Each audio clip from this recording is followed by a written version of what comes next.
All right, welcome to the Industrial Talk Podcast. So glad that you are here. We continue our Why You Need a Podcast series. We had talked about the why and why it humanizes content and the benefits associated with the podcast in prior episodes.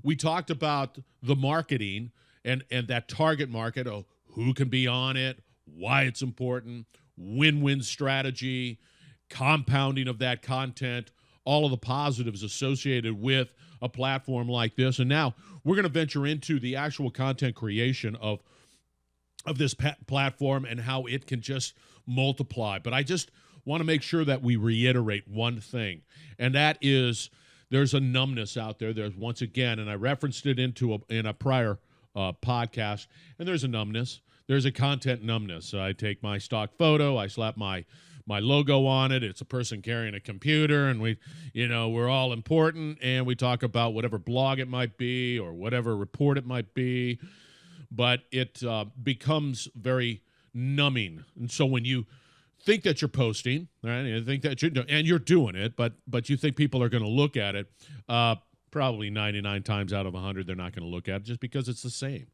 There's this just, lake of sameness out there of content. And so your goal and what we got to try to accomplish here is how do we get attention in a world of numbness, right? And one of the challenges that we're going to be addressing throughout this particular series in content creation is that boredom.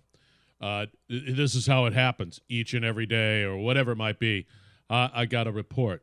I got to find a graphic. So I find a graphic. I slap my logo on it. I post it to my digital platforms, and I don't track it. I don't do anything. In essence, I've created the content and I just posted it. That is boredom. That doesn't achieve what you want to achieve out of people reading and consuming that content, and that is you being a thought leader. Your company is designed for solving problems. So that's what we're talking about here. How do we get past that boredom too? The platform, the podcast platform, once again, you get into it or you find somebody to do it. Either way, it's in-house or you figure it out because it does a great job and it really pushes off that boredom. So we're going to go into it, and I classify the content into sort of three categories. You've got the macro, and if you're out there on the old video, you're going to see it. You're going to say, oh, okay, there's the macro content. There is the micro content, which is smaller, of course, and then there's the ultra micro content, and that is your engagement. You can't be out there thinking that, okay, I posted my podcast or I posted my content and I posted whatever it might be and think that people are going to be engaging because you have to be engaging yourself. Okay? So we start, if you're out there on the video, we start with a simple one. And the simple one is the macro content creation, right? And that means, from my perspective, as I look at the creation of content, I look at the macro as a podcast, top of the heap, right? It is designed to be able to generate all that great information. A blog, which you put a lot of time, energy, and effort into creating and pulling in the information that is needed for that blog and the ability to be able to cogently communicate a point.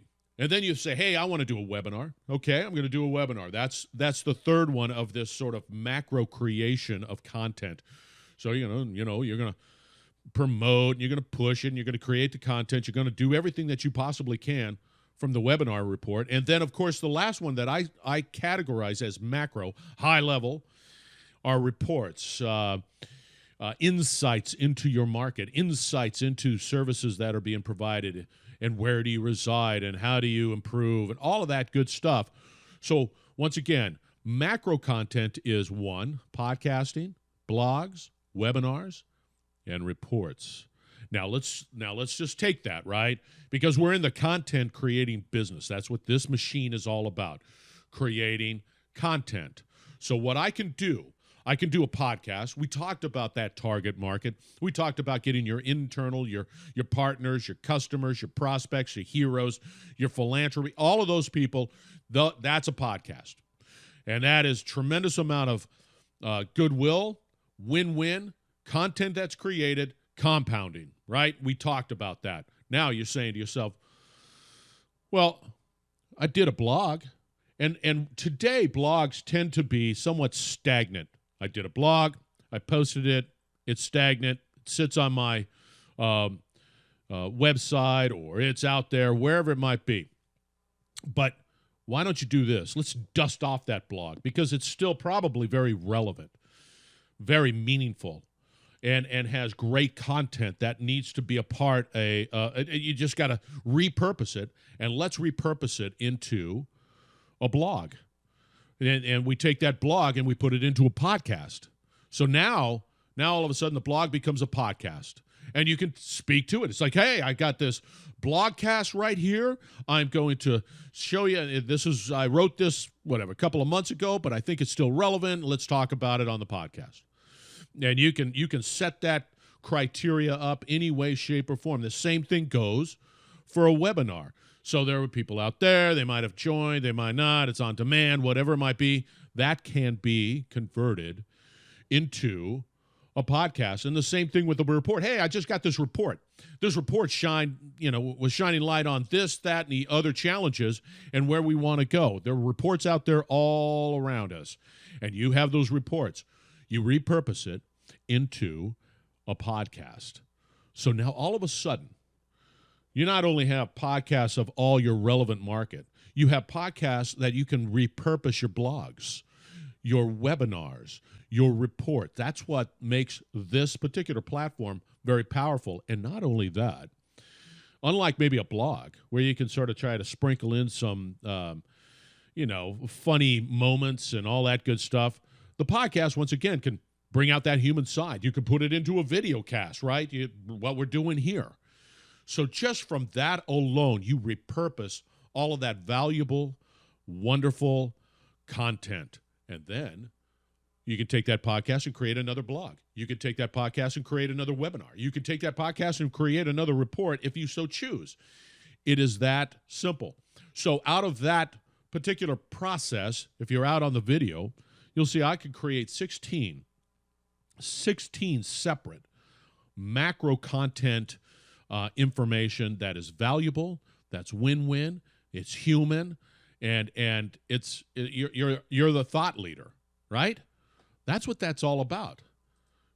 I mean, it doesn't get any easier than that. So now all of a sudden, that boredom that you might get, all of a sudden it's not bored anymore. I'm not just cranking out a blog. I'm actually cranking out a blog, but then I know it's going to go into a podcast, and it's going to create another form of content for consumption and saying, hey, Scott's a leader, or this company's a thought leader, or whatever it might be. You get it? That's macro content creation. You're fighting that boredom, that content boredom, and now you're repurposing old content that is still tremendously valuable within the market, and you're still a doggone thought leader. That's what this is all about. Be bold, be brave. We're going to continue this conversation on content. Let's change the world here. That's what we're all about here at this on this platform. And you, too, can be the same way. Thank you very much for joining the Industrial Talk podcast. We're going to come on back. We're going to continue our conversation on content creation. Have a good day.